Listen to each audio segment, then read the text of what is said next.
देखो बच्चा, ये बात समझनी पड़ेगी कि अंतःकरण धर्म में जब तक ममत्व है तब तक जीवत्व है, और जब तक जीवत्व है तब तक विकार है। जब तक विकार है तो फिर अहंकार तो है ही। ये बहुत सूक्ष्म विषय है। हमारा बंधन हुआ है अंतःकरण ममत्व से, और कोई बंधन नहीं। ना कभी हमारा बंधन था, ना है, न रहेगा बच्चा।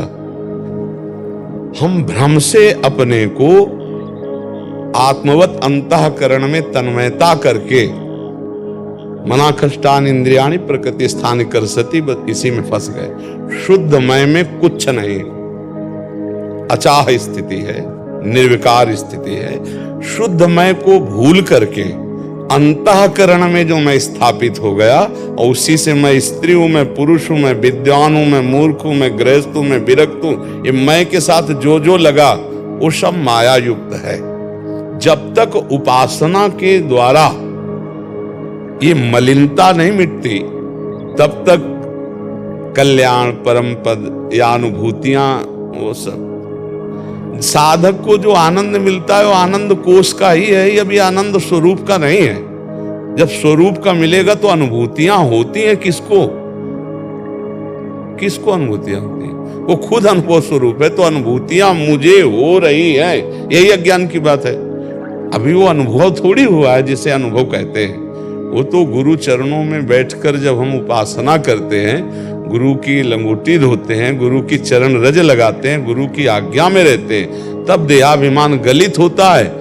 मंत्र मूलम गुरु वाक्यम महावाक्यार्थस्य विचार्यताम। जब हम महापुरुषों के द्वारा दिए हुए सूत्रों का मनन करते हैं, तब एकांते सुखमाश्रिताम, एकांत में सुखासन में स्थित होकर वो अपने स्वरूप की तरफ जाता है। स्थूल शरीर, सूक्ष्म शरीर, कारण शरीर, ये तीनों माया रचित हैं, और इसी में मैं समा गया है भ्रमवश। कभी ग्रंथि नहीं पड़ी, पर पड़ गई ग्रंथि, यही जड़ चेतन ग्रंथि पड़ गई यद्यपि मृषा। अब देखो सच्ची बताओ, तुम लगता है ना तुम्हें कि तुम पुरुष हो? लगता है ना कि मैं देख रहा हूं, मैं भोग रहा हूं, मैं सुन रहा हूं? बिल्कुल नहीं। देखने का काम नेत्रेंद्रिय कर रही है, संकल्प बना रहा है मन। सुनने का काम श्रवणेंद्रिय कर रही, संकल्प बना रहा है मन, और निश्चय करा रही बुद्धि।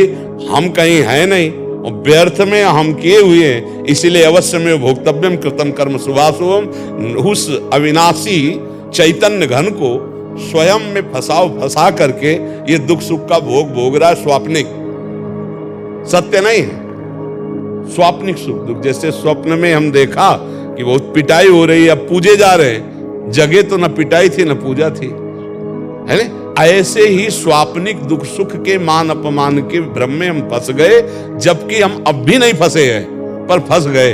अब यही उपासना की तीक्ष्ण धार बनाकर विवेक की, ज्ञान की, और जो भ्रमात्मक बंधन उसे काट देते तो जीवन मुक्त हो गया। पर है बहुत कठिन, इसीलिए निरंतर नाम जप करो। पहले सद आचरण का कर्ता भाव, असद आचरण का त्याग, फिर सद आचरण से पवित्र हुआ कर्ता भाव का लय, साक्षी मात्र, तब जाके उसका अनुभव। अब क्योंकि बहुत टेढ़ी खीर है, अभी कहा अपने लोग तो बहुत दलदल में फंसे हुए हैं, जहां से बात कर रहे हैं बहुत ऊंची तो इसीलिए नाम जप करो, और पहले ये ठान लो कि शास्त्र विरुद्ध आचरण नहीं करेंगे। करो ये कर्ता भाव, असत का त्याग और सत कार्यों का अनुशीलन, सत कार्यों का अनुष्ठान, फिर सत कार्यों के कर्ता भाव का त्याग। तब अनुभूतियां अपने आप से अपने आप की होती है। अनुभूति मुझे किसी और की हो रही वो गलत है। अपने आप से अपने आप की अनुभूति होती है, कोई और नहीं है, कोई और नहीं, दूजो नहीं, द्वैत नहीं, वो एक ही है। सोई जाने जे देहु जनाई, तो जानत तुम्हें तस्मित त्यजने भेदा अभावात। ब्रह्मविद ब्रह्मवि भवति। तो ब्रह्मवि बहुत कम, तो वो ब्रह्म है, रहेगा तो वो वही जानना है बच्चा। उसी जानने के लिए संतों का समागम करते हैं। तो हमारी प्रार्थना, पहले असद आचरण से बचो, सद आचरणों का अनुष्ठान करो, तब पवित्र अंतःकरण में जो बुद्धि निर्णय करती है विवेक के द्वारा, फिर वो सही होता है। अभी क्या, जैसे दर्पण धूम से धूसरित हो जाए तो फिर प्रतिबिंब सही नहीं दिखता, ऐसे मलिन अंतःकरण है। सद शास्त्रों का स्वाध्याय करो, सद विचार वाले महापुरुषों का संग करो, सद आचरण करो और सतनाम जप करो। जो गुरुदेव ने नाम मंत्र दिया है, संसार का चिंतन छूटना ही साधना है। कि इन किन प्रकारेण कैसे भी शरीर संसार का चिंतन होना ही असाधन है।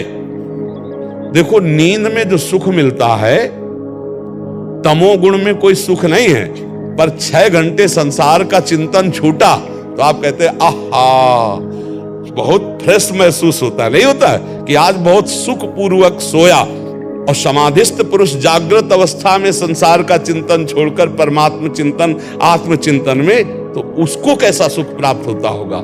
ये तो तमोगुण जनित संसार का चिंतन छूट गया 6 घंटे के लिए, तो कितना आनंद महसूस होता है।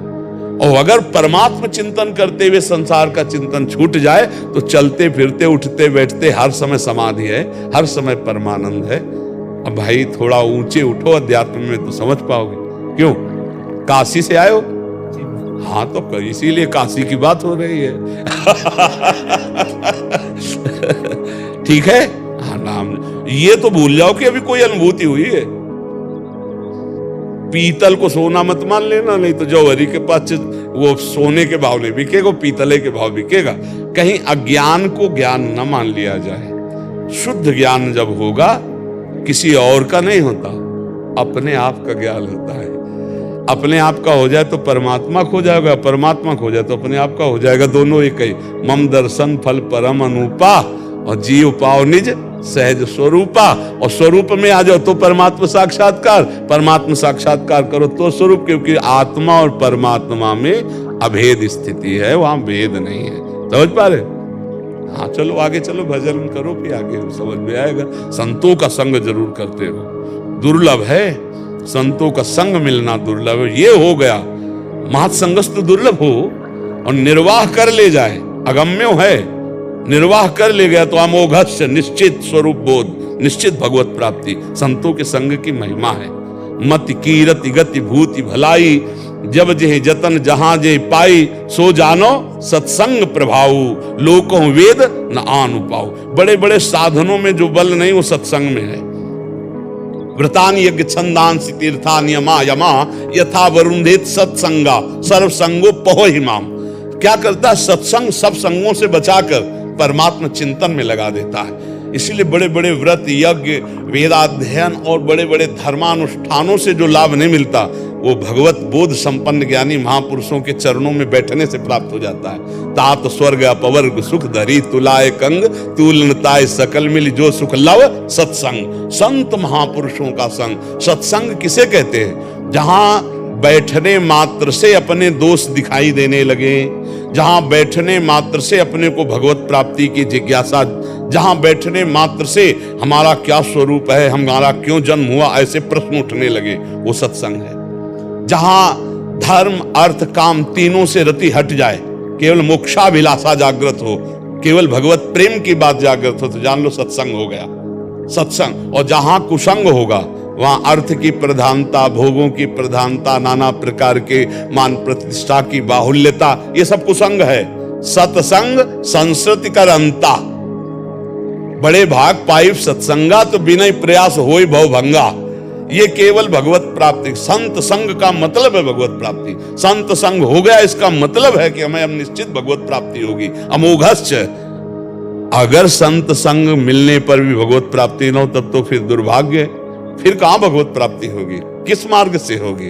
भगवत प्राप्ति का सहज सुलभ सरस मार्ग है भगवत प्रेमी महात्मा, भगवत बोध संपन्न महात्मा का साक्षात्कार हो जाए, उनका संग हो जाए, निश्चित भगवत प्राप्ति हो। तो आप तो काशी में रहते हो, ज्ञानियों की नगरी है, जहां का सोहनी लगाने वाला, झाड़ू लगाने वाला भी वेदांत दर्शी है। काशी है। बंदे बोधमयम नित्यम गुरुम शंकर रूपिणम। हाँ, भगवान शंकर समस्त गुरुओं के गुरु हैं। आनंद वन है काशी। सानंदमानंद वने वसंतम आनंद कंदम हृत पाप वृंदम वाराणसी नाथम अनाथ नाथम श्री विश्वनाथम शरणम प्रपद्ये। आनंद वन जैसे वृंदावन तो काशी आनंद वन है।